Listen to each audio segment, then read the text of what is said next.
Hello everyone. I want to talk about the truth about hell. A lot of us don't know what it can do, but once you reject Christ, once you say you don't believe, then you're dead spiritually. I don't normally talk about this, but Jesus spoke more about hell than he did about heaven. The thing is, we have to follow through with what God says in regards to what sin has produced in our lives. We just have to realize hell is a big deal. It just brings about a lot of pain, not just emotionally, but when you're in hell, you can actually feel getting eaten up by worms or whatever over and over again. Then you reform, and you keep doing that for all of eternity. It's not something to be discussed, but when you say you don't believe, you say, well, all roads lead to God. Not all roads lead to God.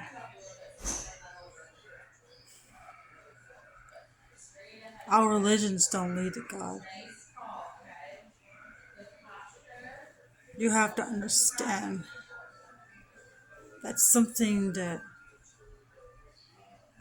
what hell can do to you than what it can do for you.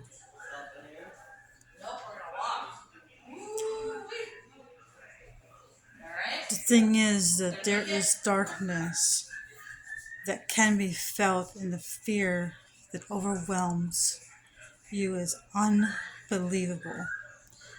Everything is dominated by fear. There is no presence of God in this place. So you have to endure the fear, the torment, and the blackness. It's the fear that hell produces. It's fear.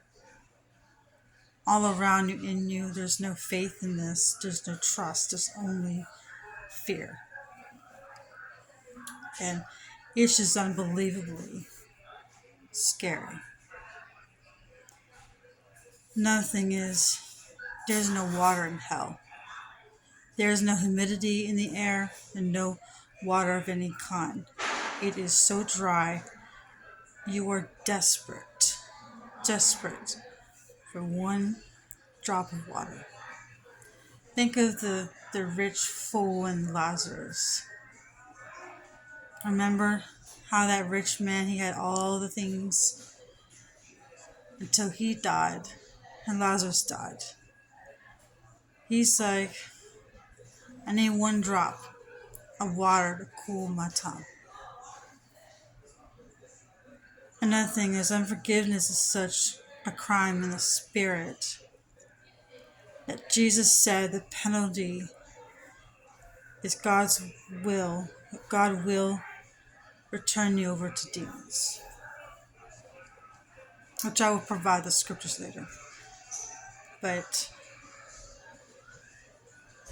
if you choose to not forgive somebody, that's on you.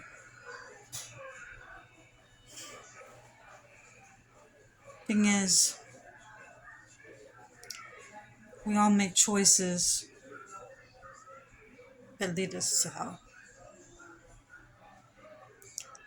The one sin that has complete dominance over the person, and we're just going to go through this, the sexual sin.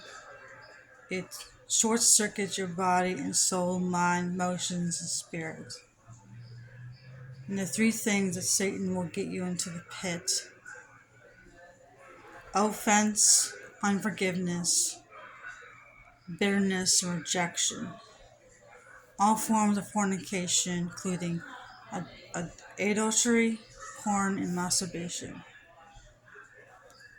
We have to keep alert at all times. We have to